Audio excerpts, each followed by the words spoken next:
previous article, I explained the first 5 pure tattvas. If you haven't had a chance to read it yet, I recommend taking a quick look before we continue.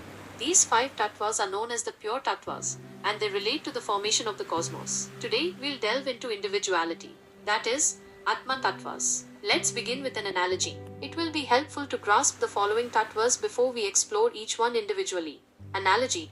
Imagine a vast supreme body of water. If a pebble is thrown into it, droplets fly out. Each droplet, now separate from the immense water body, might feel disconnected, like an independent entity adrift in the air. This feeling of separation is Maya. The brief time the droplet spends in the air is like Kala, our individual perception of time. Gravity, the unseen force, inevitably pulls the droplet back, causing it to merge once more with the larger body. This downward pull, this unavoidable return, is akin to Niyati. The droplet in the air, experiencing its surroundings, represents Prakriti, the realm of interaction. Its limited understanding of being just a droplet, not realizing its inherent connection to the whole, mirrors the limitation of knowledge, or vidya. The act of falling and merging back is like death, while another pebble being thrown, creating new droplets, symbolizes new birth. The fundamental essence, the water itself, remains the same, whether the droplet is in the air or part of the ocean. Ultimately, it rejoins the vastness, just as water evaporates and returns as rain. This immense water body is Shiva, and the active force, the throwing of the pebble, is Shakti, which gives rise to Ishvara. The initial idea or intention behind throwing the pebble is Sadashiva.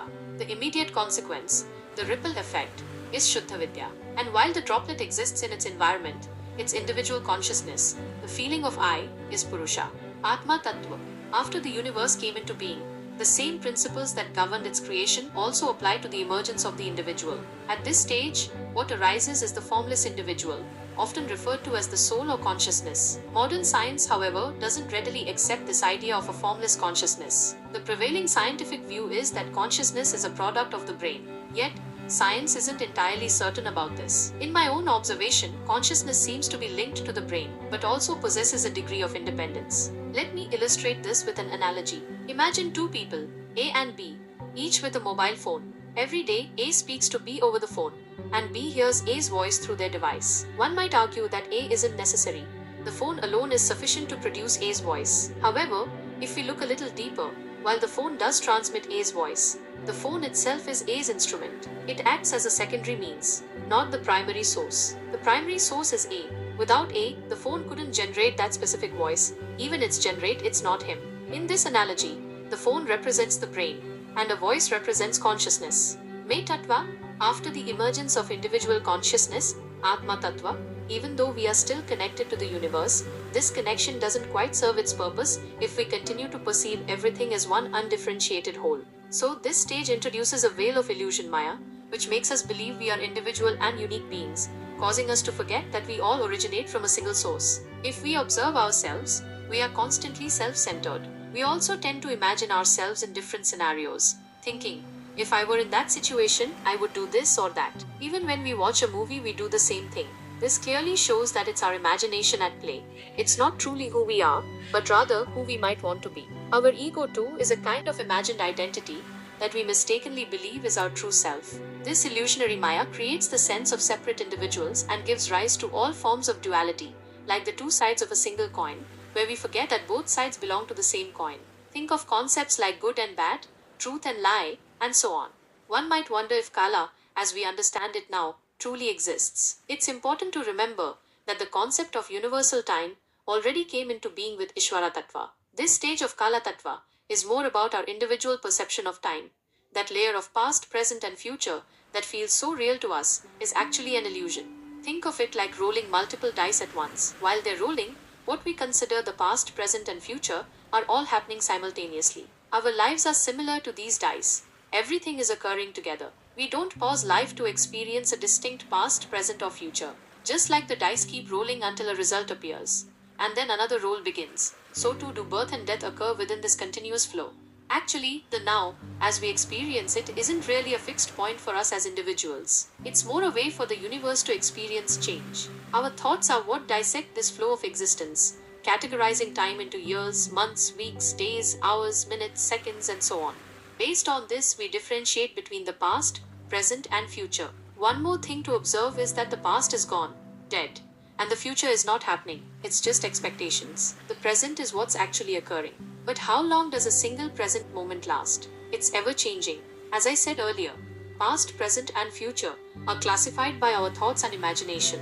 Time even seems to act as a fundamental aspect when changes appear, which raises the question, is time an illusion or is it fundamental? Change might be a feature of secondary reality, while primary reality is different. Universal time is a single and constant flow, an uncategorized flow that we can observe hints of at the quantum level. Niyati Tattva. Niyati Tattva acts as an update to both Shuddha Vidya and Kala Tattva. It deals with the principle of limitation. For example, whatever seed you plant will give rise to that specific plant. First sprouts, then the plant, and finally the tree. A mango seed won't grow an apple tree, and a tree won't revert back into sprouts. This illustrates a predetermined outcome that cannot be escaped, where everything operates according to fixed laws. Raga Tattva. If you observe, there's a shift from broader concepts to narrower ones at this stage. Dependence and attachment begin to form, creating a sense of connection and reliance on specific things or people. Social bonds and family ties come into being here. These bonds become subject to expectations and desires. If these expectations and desires are met, it leads to happiness. Otherwise, sadness arises. Not only that, but other emotions like anger and depression also start to emerge. This further reinforces the individual's sense of self and thickens the illusory veil of Maya, widening the perceived gap of separation. Vidya Tattva.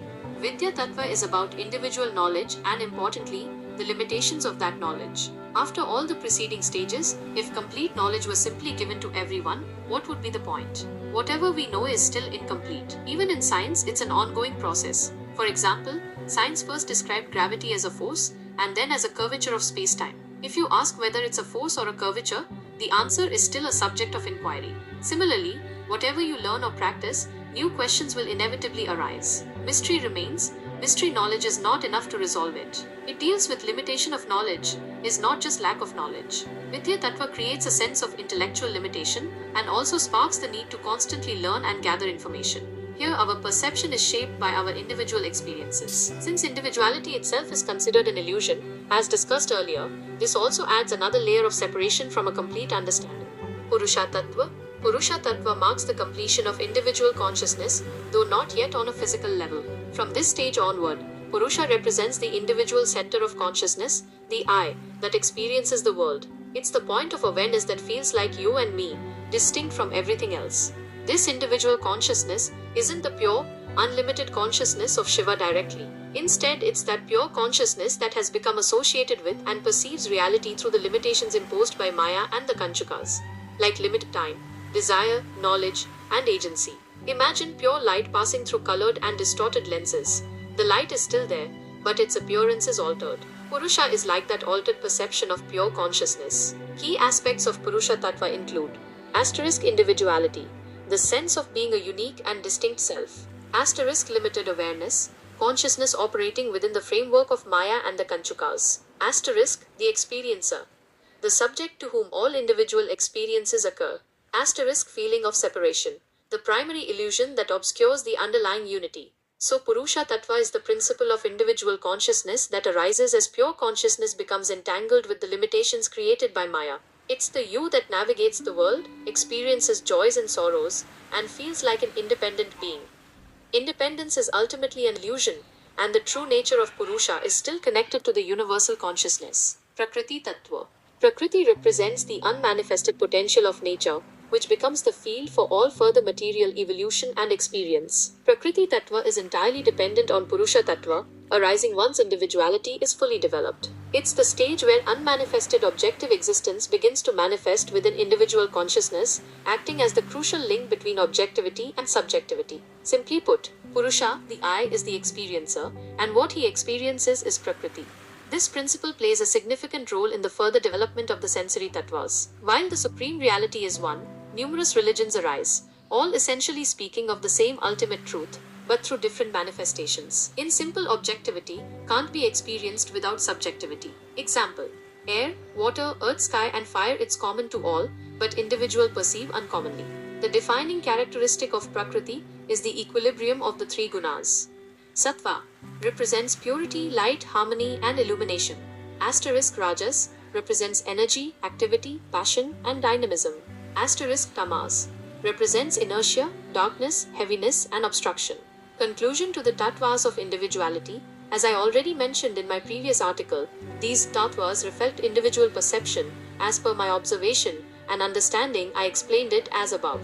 We followed the path from individual consciousness, atma, through the illusion of separateness, maya, and the subjective experience of time, kala. The principles of limitation, niyati, and attachment, raga, further define our individual existence even with our limited knowledge, vidya. Purusha emerges as the individual experiencer, engaging with prakriti, the field of nature defined by the interplay of sattva, rajas, and tamas. This journey reveals the illusory nature of absolute independence within our individual experiences, shaped by fundamental cosmic forces. The gunas of prakriti, the building blocks of experience, naturally lead to the development of sensory and cognitive tattvas. We will next explore how these gunas manifest as our senses, sight, sound, etc., and cognitive faculties, mind, intellect, ego, the tools Purusha uses to interact with the world.